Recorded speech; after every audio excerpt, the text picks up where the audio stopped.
Hey everyone, this is Rick, and welcome back to the Seed the Startup Journey, a podcast sharing the origin stories of amazing entrepreneurs and their companies in short, less than 20-minute episodes. Today I'll be interviewing the president and co-founder of Second Street, Doug Villhard.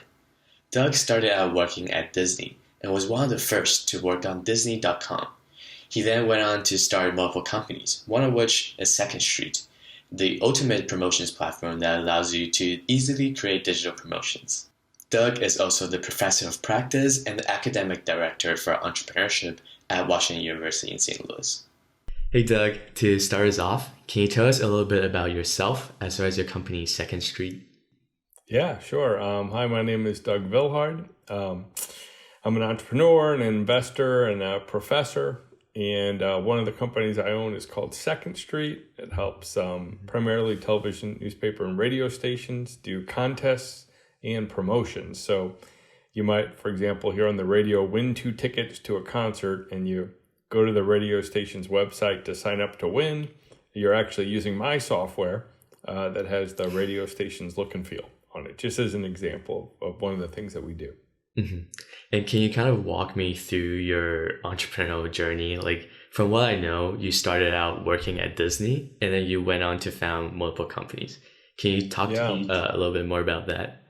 Yeah, I can. I would just say, briefly in college, this is in the early 90s. We weren't using the word entrepreneur yet, believe it or not. I mean, it existed for longer than recently, but we weren't using this context. So I didn't exactly know what I was. I was always trying to do something. I was like making porch swings and selling them, or making t-shirts and selling them, or doing computer dating matchup services. I was always doing things to make extra money, but I didn't really know what it was or if it could be a career, or I didn't even know how companies got started. They didn't really have the discipline at colleges that they do today to teach and study that. So anyway, the most exciting job I could get to kind of let me use my full creativity, if you will, was at Disney. And I happened to be there at a great time. I was there right when the internet got started. That's how old that I am. Mm-hmm. And I was one of the first couple employees to join Disney.com at the time. And they just really let me experiment and do all kinds of different things. I worked on like the Toy Story Activity Center and 101 Dalmatian Print Studio and all this fun stuff. And I loved it. And I worked there for 3 years. It was great. And probably would have continued to work there, except my wife and I are both from St. Louis, and we had a baby. Today she's in grad school, but at the time she was a baby, and Los Angeles just wasn't home to us. So we came back to St. Louis. And the biggest internet company I could find in 1998 was the St. Louis Post-Dispatch's website. So the newspaper's website was the biggest company I could find. And I wasn't there very long before I got a little bit worried that maybe a newspaper's future would be challenged a little bit by the internet. So we started cooking up some different ideas to maybe help them, and that really started my career. So first company is called Sports Huddle, ended up being called Max Preps, which is owned by CBS today. So if you're a high school athlete, you probably heard of this site. It's the #1 high school athlete site in the country. So really got my taste for entrepreneurship and starting companies through that. Then I did a number of other small companies before eventually starting Second Street today, and that's been successful enough to allow me to have some extra time to buy other companies, invest in other companies, and even become the academic director, professor of practice of entrepreneurship at WashU. So that's kind of my journey real quick, if you will. For sure. And going back to your very first company, Max Preps, like, as you mentioned, back then there wasn't a set structure, like, entrepreneur isn't even a word back then, but like, how did you go about learning, how to start a company? Did you just do it and then figure it out along the way? Yeah. So I was fortunate. Everything that I've done, that I just mentioned, everything that I've done, I've always had a business partner, and I highly encourage that. It's a lot more fun having a partner, and they know things that you don't. So for example, at Sports Huddle, my business partner there had a nice network and knew how to raise money and knew how to put these structures together, whereas my expertise was more in building products at the time. So that was more of my focus. But That was also during the .com boom. So I'm not saying it wasn't easy, but it was commonplace to chase an idea and to try to raise money for it and to try to go crazy, even if the idea had no real potential for earning any revenue. It was just a big land grab on the internet at the time. So it was, I didn't exactly know what I was doing, but the whole industry was doing similar things. So we kind of rode that wave, and we were one of the few companies in St. Louis to be both funded at the time in a significant way and to go after something. Most of this was happening in Silicon Valley, so we were proud to sort of bring that back to St. Louis at the time, if you will. And to kind of follow up on, having a business partner, if I am to start a business, what should I be looking for in terms of who to be my partner? Absolutely. There is a trick to it, I find, in, teaching my classes, which is you have to hear me all the way through, but you actually want to find someone that is not like you, that is not like you, that is different than you and brings different skills to the table. So if you're both computer programmers, it's a problem because ultimately one of you is a better programmer than the other, and it will create strife and conflict. If you're both in sales, really a problem because it's really easy to measure in that case who's doing a better job. So to me, I think I would look for a co-founder that wherever you're weakest, they're strongest. And wherever they're the weakest, you're the strongest, so that you fill in each other. So my business partners have always been one focusing more on sales and one focusing more on operations, if you will, and that's led to a really nice partnerships over the years. Gotcha. And what would you say has been the biggest challenges for you so far running your own company across all your different companies? I'd say the hardest part is really the customer side of it. And I think a lot of people want to start a company because they want to be the boss, whatever they think the boss means, or they want the prestige of it or the money of it or the leadership of it. I'm not sure exactly what leads them.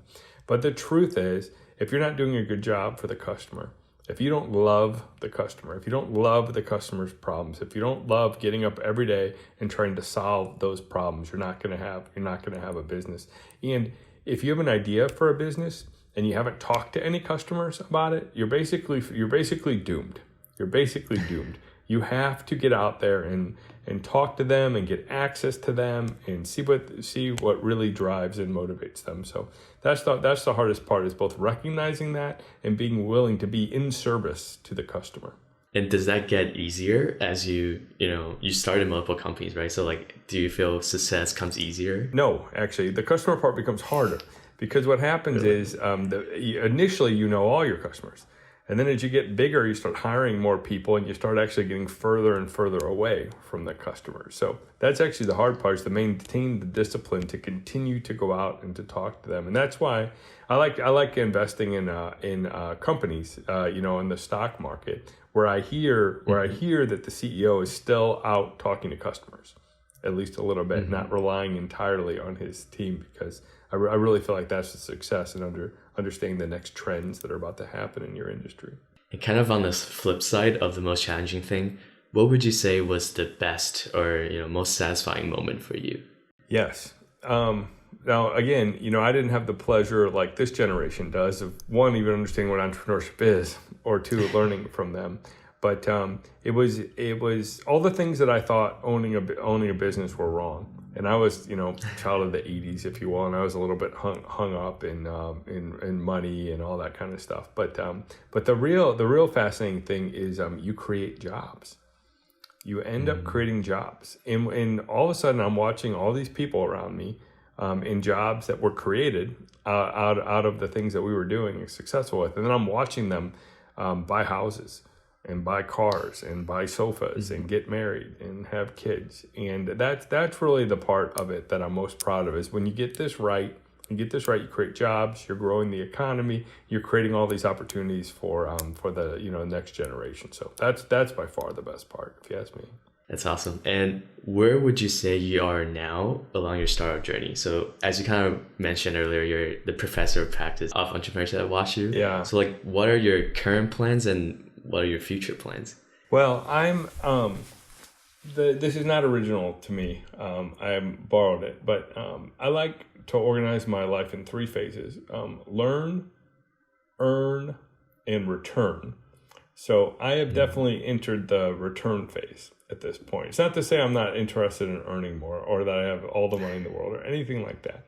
But I have definitely entered a phase where I'm more enjoying giving back, if you will. So I really like teaching.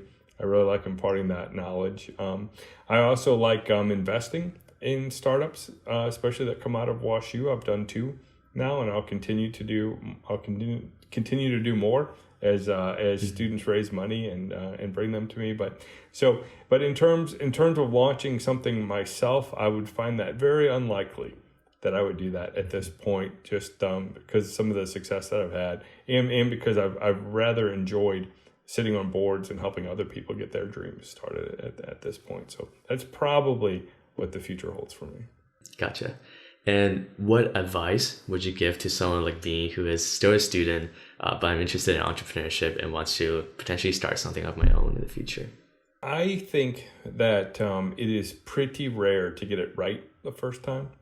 So my suggestion would be to do a bunch of things and fail fast. So I think it's like, I don't know the right analogy. I can think of one, but I'm not going to use it. But an analogy where the third, fourth, fifth time is better. Might be writing a paper, might be writing a novel, might be writing a screenplay. There's lots of different reasons why you get better on riding a bike, or you get better on multiple tries. So if I were you and I was in school and all my bills are being paid for one way or the other, by my parents or by loans or whatever, this is when I would strike out and try to make something happen. And if it fails, I would do my next idea.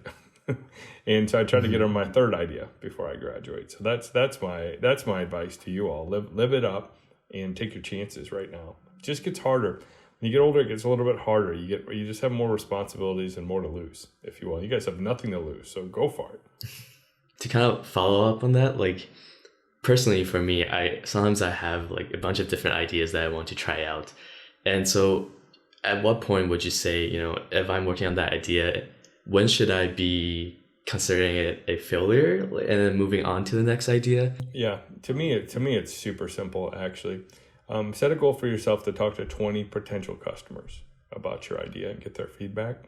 If you can't get them on the phone to talk to, well, hell, you're never going to be able to sell them anything in the future. So bag it. So to me, the simple goal is talk to 20 people about the idea, and then you'll know everything after that.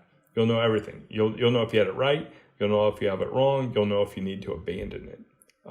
Too often, I think of business as being very simple. I think of it like economics, supply and demand. Most entrepreneurs hang out on supply. They come up with an idea and then they try to build it. And to me, it's a total waste of time. You should come up with an idea and then you should test the demand of it. But nobody wants to do that.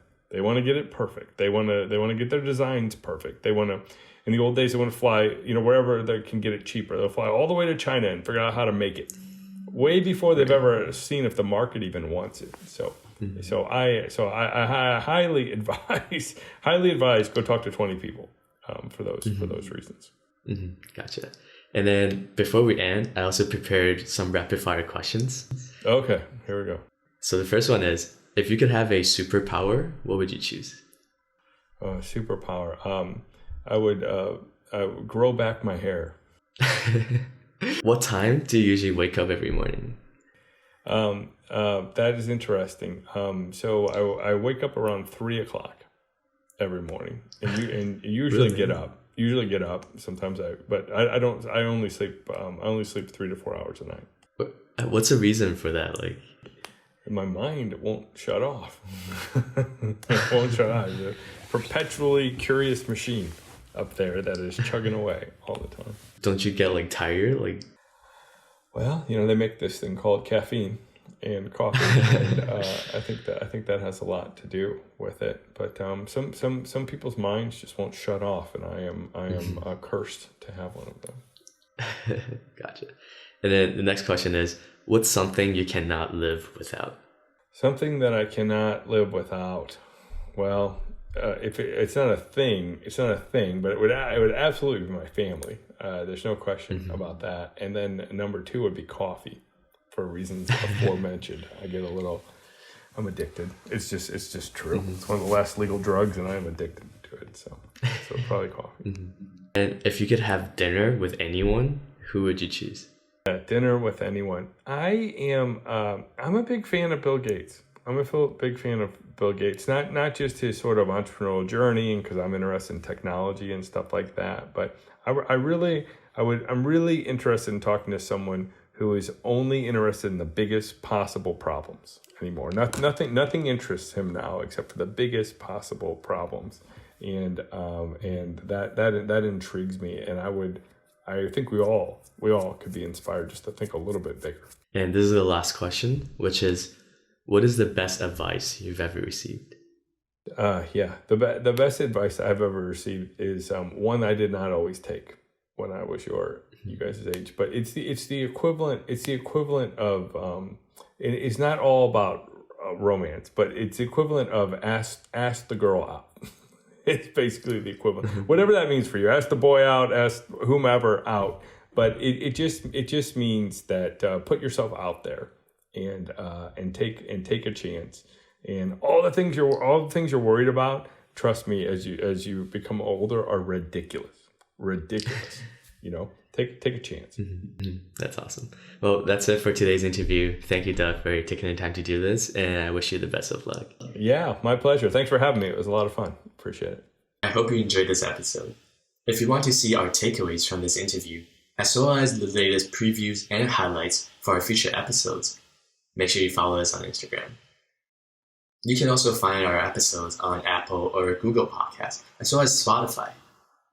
As always, if there is any question you would like to see asked during our interviews, or if there's a particular industry or a company you would like to see, leave a comment below. Finally, make sure you subscribe and share this podcast with your friends so that we can grow our seed of innovation and creativity together. With that, I'll see you next time.